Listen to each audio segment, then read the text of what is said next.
Alright, here's the wood I'm going to be using. I'm going to be working on the floor today. So I've got some 4x4s, pressure treated, some 2x6s, pressure treated. And I think that's all I'll need for today.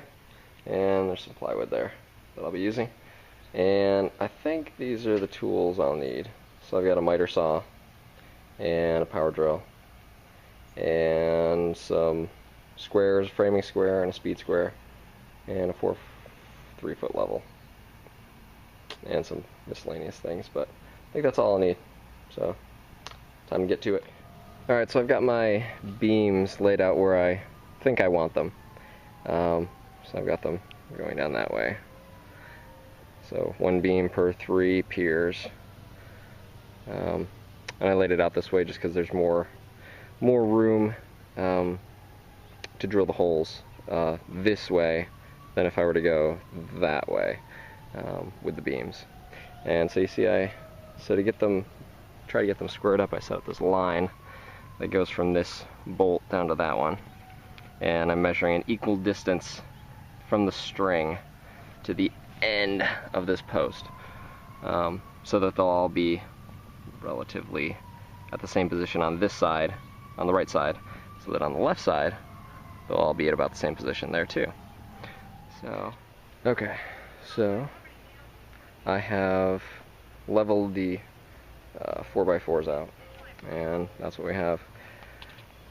So that took a little while, but it's worth it. Don't want an unlevel shed, and so I think these things are going to be a problem now. Probably gonna have to cut those and then make little notches in the 2x6s that's gonna sit on top of here. But oh well, I think it'll be okay. Level. Look at that. Anyway, so I'm going to start putting the 2x6s up there to make the floor. Alright, so I've got all my wood cut for the floor, or the subfloor. These are all 2x6x12s. So these pieces that piece that's facing me right now is 12 feet long. And in order to make a 12x12 box, those cross members need to be 11 feet 9 inches. I also got it squared up, which is very important for your floor. Because if you don't have a square floor, then none of your measurements are going to work out very well. And everybody on YouTube says, make sure your diagonals are the same distance. And what they really mean is use the Pythagorean theorem. So you take this big box, and you make 2 triangles out of it. You just draw an imaginary line from there to there. And since it's a 12x12 box, you do 12 squared plus 12 squared equals some unknown number squared. So you take 144 squared plus 144 squared, and you take the square root of that, and you get the diagonal measurement that you're supposed to have. And for this one, it turns out to be 203 inches and about 3/4 of an inch. And I got roughly that, so I'm happy. So now I'm gonna, these are connected here, got those screwed in, and I've got this tacked in place. Well, not tacked, we're not welding, but it's held in place by some screws to the 4x4s. So now I'm going to be using these handy little things that I drew. Those are my 16-inch on center markings. So I'm just going to center up this board with that mark and screw it in. So do that with all these boards, then I should have a subfloor. I think that's about it for now, so I'm just going to go screw those in, then I'll start putting plywood on top. Now I've got the floor all braced, so I had the joist running lengthwise that way, but if you just kind of leave it like that, and these are 16 inches on center, so with this 3/4 inch plywood that I'm using, I've been told it will be a little squishy. So to add extra support for the plywood, I put those braces in, and so those are every 3 feet. So there's 4 boxes go running down the length. And remember, when you cut these, this one is going to be 3/4 of an inch shorter than all of these middle ones. Pro tip. anyways, I screwed all those in. So now I'm going to put the plywood on. And something I didn't mention was these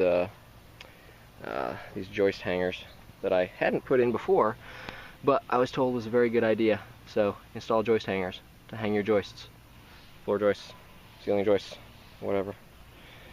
And notice that these are staggered so that you can screw the blocks in on each side. So now I'm going to put this plywood on. I have 5 sheets to cover this 12 by 12 shed, and I'll have half of a sheet left over, so a 4 by 4 piece of plywood left, if my calculations are correct. And after I've got everything, before I put down the first piece of plywood, I'm going to make sure that the floor is square. And when it's square, I'm going to, right now the floor is not, it's just tacked down with that screw there and one on that other corner. So I'm going to square up the frame of the floor with the first piece of plywood. Then I'll just start screwing it all down and everything should just work. Here's the decking all on, and it's level all directions pretty much, so that's a good thing. What I did, there are 2 layers here. So I put the 3/4 inch that I had on there, and not sure if you can see that, that's on the bottom. And then I got another 1/2 inch treated plywood layer on the top. And the reason for that was the 3/4 inch wasn't as firm as I would have liked, but that's all taken care of now. And I don't know if you can see the pattern, maybe you can, but I've got, let's see, 1, 2, 3 full sheets of plywood there, a 4th one here, and then half in the corner. And the layer on the bottom has the same pattern but in reverse, and that's to minimize seam overlapping from the 2 layers. You don't want that. So that corner piece on the bottom layer is over in that corner. So remember to do that. And when I put the second layer on, I use some adhesive that I got at the Restore, Habitat for Humanity. You can see that coming out there. There it is. Anyways, that's very important. Bond the 2 layers together. And when you're screwing the second layer down, you only need to screw into the first layer. So you don't need super long screws to reach into the floor joists. That would be a little tough. I guess the next step is to start framing stuff.